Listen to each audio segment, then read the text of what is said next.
I'm going to make this video as a response to these two. Here he said he read My Hero Academia and Vigilantes. That's good, since we can discuss the story as a whole. From the moment you post your opinions on the internet, you are subject to confrontation of your ideas, so that is what I will do.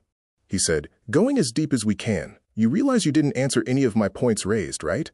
It is difficult to accept a comment that seems more like a sentimental opinion than something based on evidence and facts. And said, but I was highlighting why it works less for Koichi. No, you didn't explain why it works more on one than the other. I would like you to explain more.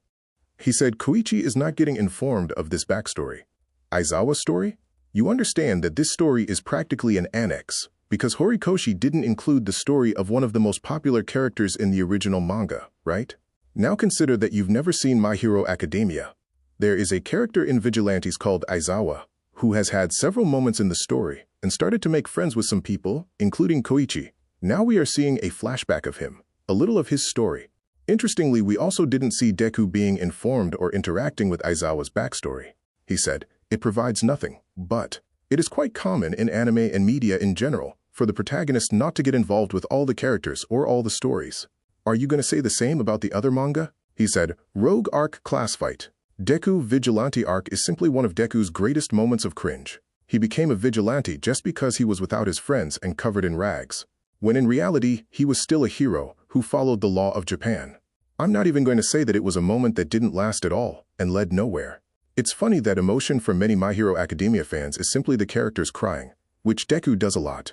He said make friends so powerful as it made his every involvement meaningful and nothing lacked weight. But, no, it's because the author created a wide range of characters and gave them all a similar personality, most of which were friendly.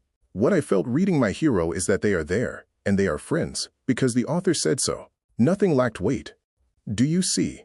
This is a comment that is based on pure emotion and not logic. How will I respond to your emotions?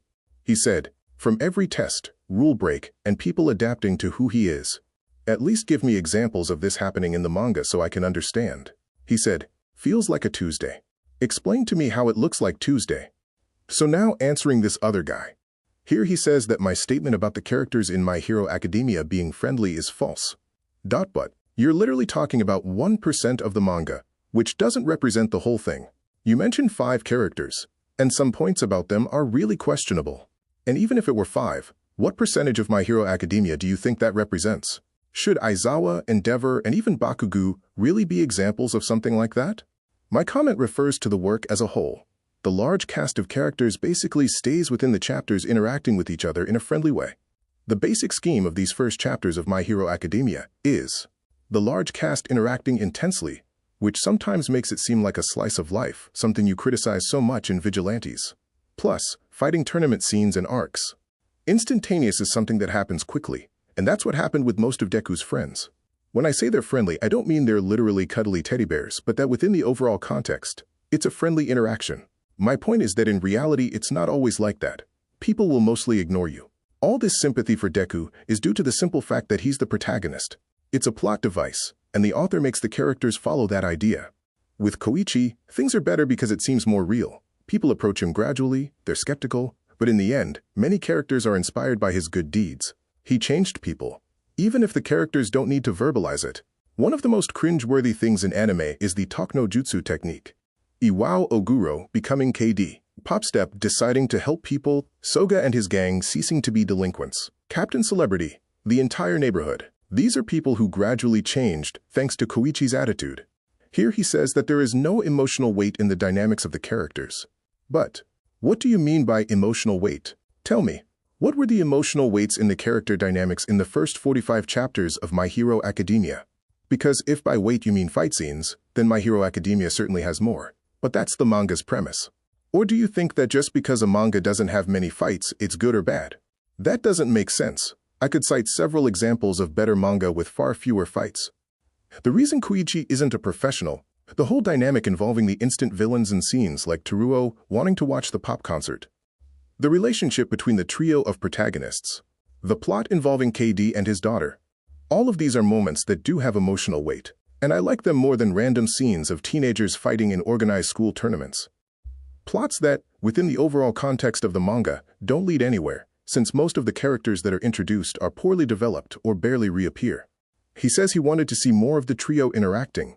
But this is a deliberate decision to make you miss those days when they were all together. The endings make this explicit. The manga is shorter than My Hero Academia. KD's plot revolved around this, resolving the problem with his daughter, and then taking care of other matters. I find it funny many people said it was too slice of life with the trio hunting villains every day, when in reality, that must be the routine of a real hero, and not participating in school tournaments. Would I want to see more of the three interacting? Definitely. But would you want to see the three of them hunting villains in the streets for more episodes? He makes a comment about the anime being episodic. But even if it were episodic, there wouldn't be a problem. People are only guided by what's trendy. Frieren is episodic, and everyone treats it like the best thing in the world. Again, that's not the case. The story was progressing. The idea is that you felt disconnected, but that's your own experience. He says there's nothing in the first few episodes. But the first few episodes literally function as an arc about Koichi learning on his own how to better use his abilities. Have you never seen any anime before in your life? Characters in a training arc where they do nothing but train and learn how to use a power. Never seen anything like that? Tell me exactly what you wanted to happen to him. Do you want me to compare it to Deku to see how many episodes he went without any development as you're stating? He said, it's basically setup mode for now. But a lot has already been developed, believe it or not.